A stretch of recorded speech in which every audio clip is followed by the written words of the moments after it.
I usually come in with a plan and I have a schedule on my calendar, and half of it never happens. And I say that because, again, the field that I'm in is about people, and I can't predict whether an employee needs something that they didn't need yesterday, so it didn't get on my calendar.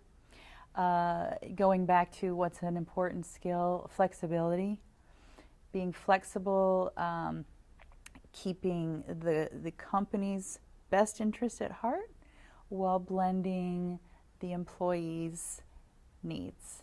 If you want to go into the field of human resources, and let's say you're not sure, so you start in a 2-year program, absolutely have to have communication skills. You need to understand the components of a business. So mandatory personality traits for someone in human resources is to be able to hold information confidential. You have to be able to keep secrets. In a positive way, secrets can sometimes be a scary or sad word, I think. But you have to understand that people are coming to you with ultimate trust. I think one of the other really important traits in HR is you have to have compassion for the employee, no matter whether if it's the CEO or the computer technologist or the file clerk. Everyone is there serving a purpose. I was in pre-med planning on being an orthopedic surgeon because I was into a lot of sports in high school, and I was majoring in psychology because I felt that the combination of medicine and psychology would be a perfect fit for me. And in my sophomore year of college, I hit the brakes. For me, what happened was I didn't feel that the people I was in the program with were people that I wanted to be professionals with. HR fell in my lap, ironically, after I had been laid off from being in a technology company. And I was looking for something to do, and I worked for a recruiting company. So not a direct path. I wouldn't recommend a direct path. For me personally, and for what I see in individuals that I'm hiring, when you take time off from one educational institution or program to experiment with what you just got, it'll kind of give you the path to the next one, if there's another one in your future. So the minimum amount of education to succeed in HR, at least 2 years as an entry level. And I say that because I think a lot of people end up in HR because they grew out of another position.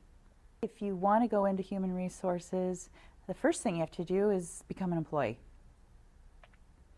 You have to become an employee so that you can understand what it feels like to work for other people, to understand what being at work is about, whether it's your payroll, whether it's your vacation, how do you call in sick, all of those things make someone in HR a lot more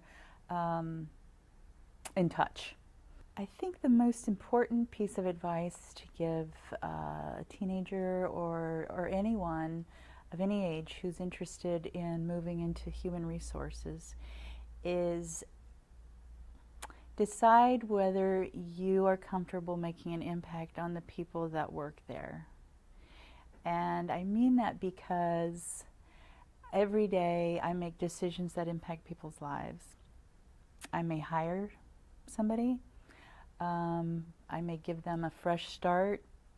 I may fire somebody, which also gives them a fresh start. I may have to deny somebody benefits, or I may have to make some real hard decisions that affect that person's life. And if you aren't comfortable and don't have compassion for people as decent human beings, then it's going to be very awkward and you won't be successful, you won't be happy.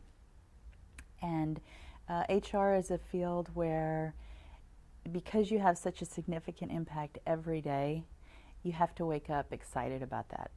So a person in human resources needs to be in touch with what their personal core values are and ensure that those core values are in line with the direction and the strategy of the company. And if that's the case, then you've got a marriage made in heaven, because then HR is truly a strategic partner and not just an administrator.